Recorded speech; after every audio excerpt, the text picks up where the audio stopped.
د لوی اختر په ورځ باندې الله تعالی ته په ټولو نیکو اعمالو کې محبوب ترين او خوښ عمل د قرباني د سروي وینه بیول دي.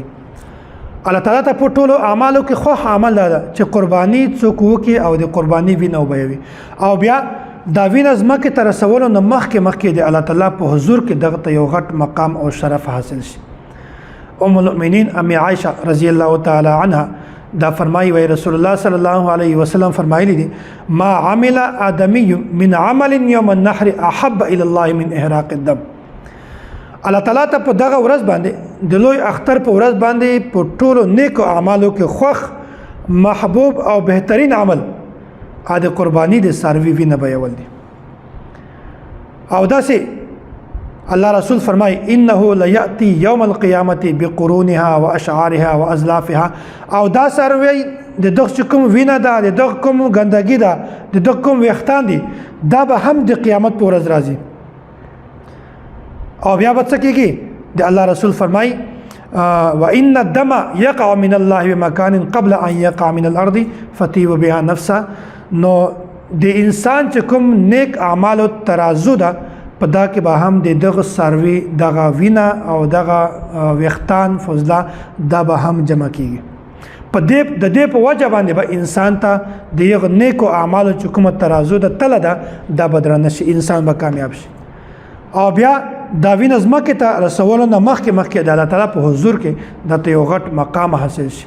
الله تعالی قبولیت شرف ورته حاصل شي یو غټ مقام ورته حاصل شي چې کوم سړی قرباني وکړي. فطيب بها نفسه رسول الله صلی الله علیه وسلم فرمایلی دی وای تاسو بیا قرباني په خوشحال زړه سره کوئ.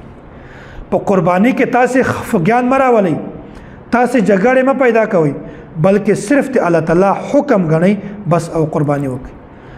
د قیامت پر ورځ به داسې خلک وي چې هغه د یو به اعمال کمی خو الله تعالی به د یو نیکو اعمالو په ځای باندې د قرباني سروي چې کوم وینه ده د هغه وختان دي دا به د الله تعالی د یو انسان په ترازو کې شامل کی. او داسې د قرباني چې کوم سروي ده د دغه هغه سامان چې کوم د خوراک والي د استعمالول والي هغه خو د مونږ تاسو په ذهن کې راځي چې هغه مونږ استعمال کو الله تعالی به مونږ تاسو ته اجر راکړي. او کوم داسې شیزونه چې هغه د استعمال ول نه دي وینه دا یا داسې وختان دا د انسان د استعمال ول نه دي د خوراک ول شي نه ده چې یو الله تعالی په دې باندې دومره زیات اجر درکوي. نو هغه چې کوم دغه سروي د استعمال ول شي نه دي د خوراک ول شي نه دي الله تعالی په دې باندې څومره زیات اجر ورکوي. د قرباني سروي چې کومه ده دا که یو سړی هغه قرباني وکي دا ټول سروي بل چاته صدقه کی په دې باندې هم الله تعالی اجر ورکوي. خپل وخوري او بل چاته ورکي په دې باندې الله تعالی اجر ورکوي. او که ټول خپل وخوري بل چاته نه کی ور په دې باندې به هم الله تعالی اجر ورکوي. نو څومره زیات فضیلت الله رسول بیان کړی دا په کار ده چې کله هم مونږ تاسو قرباني کوو د قرباني نه مخته د قرباني فضایل د په ذهن کې کېنو.